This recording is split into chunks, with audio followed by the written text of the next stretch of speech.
Praise the lord. మన ప్రభువును రక్షకుడైనటి యేసుక్రీస్తు నామములో మీకందరికీ యేసు పేరిట వందనాలు తెలియజేస్తున్నాను.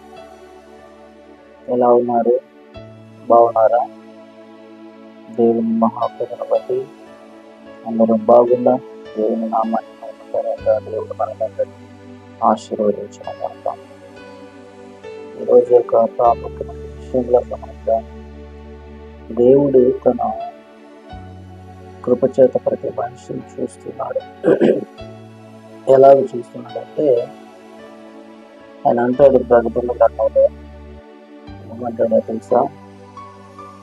ఇదిగో నేను తలుపు వద్ద నుండి తలుపు తడుచున్నాను. ఎవడైనా నా స్వరం విని నన్ను లోపల తీసుకున్నాడలా నేను లోనికి వచ్చి నేను వానితో కలిసి భోజనం చేస్తాను, అతడు నాతో కలిసి భోజనం చేస్తాడు అని చెప్పి దేవుడు ప్రకటన గ్రంథంలో చెప్తూ ఉన్నాడు. ఈరోజు ఆ విధంగా ఎందుకు ఈ మాట చెప్తున్నాడు అంటే దేవాది దేవుడు మనతో ఉండాలి, ఆయన మనతో నివాసం చేయాలి, మన ఇంటిలో మనతో పాటు ఆయన ఉండాలని ఎంతగానో ఆశపడుతూ ఉన్నాడు. దేవుని వాక్యంలో కొన్ని మాటలు ఈరోజు మనం జ్ఞాపకం చేసుకుందాం. ఏంటి మనతో ఎలా ఉంటాడు అంటే దేవుని వాక్యంలో ఒక చిన్న విషయాన్ని నేను గుర్తు చేస్తున్నాను. మనకంత తెలిసిన విషయం అది ఏంటంటే యేసు ప్రభు ఒక ప్రాంతానికి వెళ్తున్నప్పుడు ఆ ప్రాంతంలో ఒక చిన్న విషాదం జరిగింది. ఆ విషాదం జరిగినప్పుడు అక్కడ జరిగిన విషాదం ఏంటంటే ఒక పాప నిద్రించబడింది, అనగా చనిపోయింది. చనిపోయినటువంటి ఆ వేళలో యేసు ప్రభు ఆ ఇంటిలోనికి వెళ్ళడానికి ఒక అధికారి వెళ్ళి అడిగాడయ్యా, నా కుమార్తె చనిపోయింది, నా కుమార్తెను బ్రతికించవా అని ఆ అధికారి వెళ్ళి అడిగితే అలాగే పదానికి నేను వస్తాను అని చెప్పి ఆయనతో కూడా యేసు ప్రభు వారు ఆ ఇంటిలోకి రావడానికి ఇష్టపడి ఆ ఇంటి దగ్గరకు రాగా అక్కడ ఎవరున్నారంటే వాయిద్యములు వాయించేటి వారు, కళాకించి వేచేటి వారు, అక్కడ గోల చేస్తూ ఏడుస్తున్నటువంటి వారు కనిపించారు.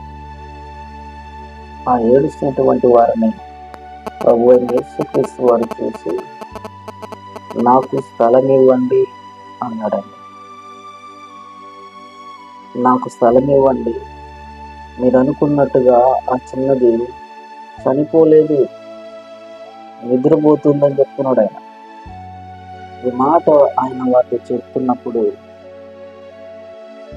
ఈ మాట అక్కడ ఆయన మాట్లాడుతూ ఉంటే అనేకులు ఆయనకి వెళ్ళి చూసి వీడికి ఏమైనా మతిపోయిందా, ఆ చిన్న బిడ్డ చనిపోయింది, చనిపోయినా అని నిద్రపోతున్న ఎలా చెప్తున్నాడు అని చెప్పి వాళ్ళు ప్రభు మీద సనగడం ప్రారంభించారు.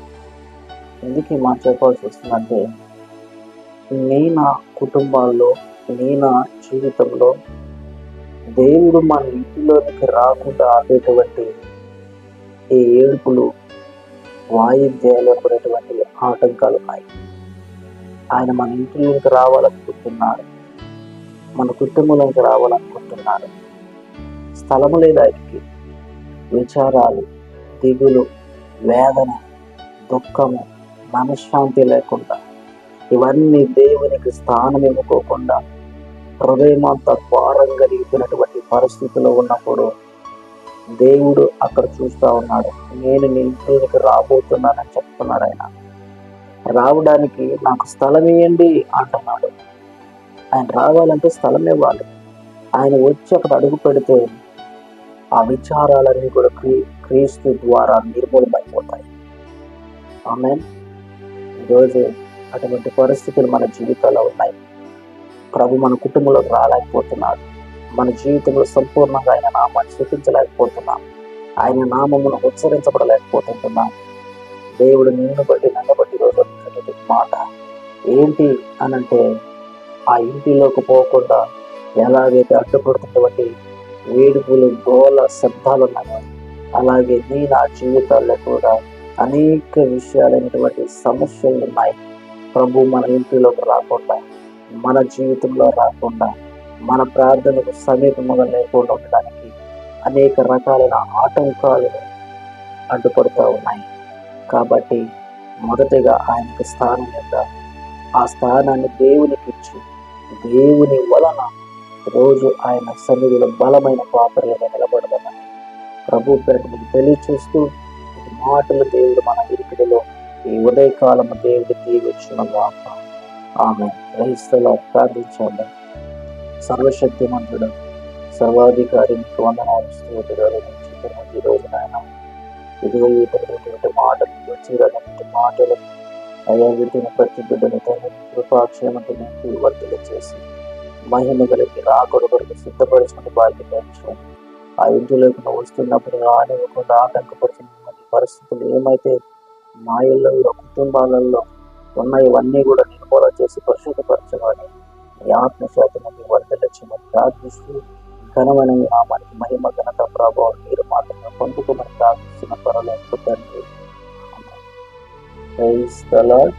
ఆమేన్.